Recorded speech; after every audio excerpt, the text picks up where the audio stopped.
Hi everyone, this is Doreen.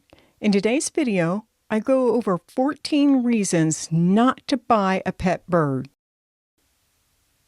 Number 1, if you're afraid of birds. Some people will get a pet hoping to get over their fear of them. Best to get over your fear first. Try going somewhere where you can interact with birds, like some zoos will let you feed their birds, or volunteer at a bird sanctuary or shelter. If you're allergic to birds, both you and your bird will just be miserable. Just because you may not be allergic to one breed of bird does not mean that you're not allergic to all birds. Some birds, like the cockatiel, are very dusty and can trigger allergic reactions. Make sure to spend at least a few hours with the breed of bird that you're interested in, just to make sure that you're not allergic to them. If you have cats and/or dogs, birds are prey animals, while dogs and cats are natural predators, no matter how sweet that you think that they are. We had a budgie when I was growing up. We had 3 dogs. We would always lock the dogs in another room before we'd let the budgie out of his cage. You can have other animals, just make sure that you take every precaution to ensure that they cannot get to your bird. Also note that mammal saliva, including humans, can be toxic to your bird. If you hate to clean, as you will need to clean every day, dropped seeds, poop, feathers, they get everywhere. It's not just in their cages, but everything around the cages.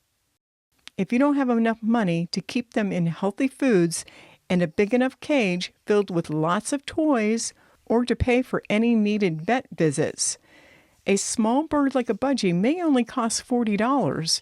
However, you also need a good-sized cage, assorted natural perches, food dishes, safe toys, vet visit fees, and a variety of food and treats.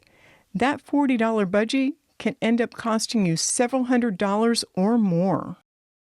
If you only want them for decoration and not willing to interact with them, birds need exercise and attention.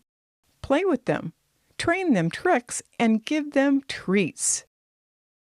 If you're not willing or able to let them have out-of-cage time, you need to make sure that you can let them out of their cage for at least a couple of hours each day. If you're not willing to part with your air fresheners, candles, or smelly cleaning products, some can even be deadly to your bird. If you use Teflon-coated cookware and cannot replace it with safe, non-stick options like stainless steel, cast iron, or PFAS and PFOA-free non-stick cookware, Teflon is toxic and can kill your bird. Plus, it's not very healthy for us humans either.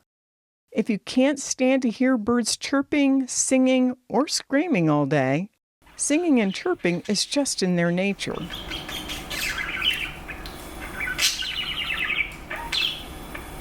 If you don't have a room that you can give them 12 hours of quiet darkness for uninterrupted sleep, they need their rest just like us humans. Less sleep can cause behavioral problems or trigger hormonal behavior in your birds. If you're not willing to take the bad, like biting, with the good. Elvis and LJ have never bit me. However, Gibbs has, and Presley used to bite me also. It's not personal. It's just their way of saying no. If you're not able or willing to invest many years into caring for your bird, some birds have very long lifespans. The best option would be to adopt an older bird. And finally, don't buy a pet bird. If you have a shelter or rescue center nearby, that you can adopt a bird instead. I bought Elvis from a pet store and Presley from a breeder. Gibbs and LJ I adopted from the SPCA. I feel much better about adopting. I hope you found this video helpful. Thank you for stopping by and watching. Please be sure to hit that like button and subscribe, and Elvis, LJ, Gibbs, and I will see you again soon.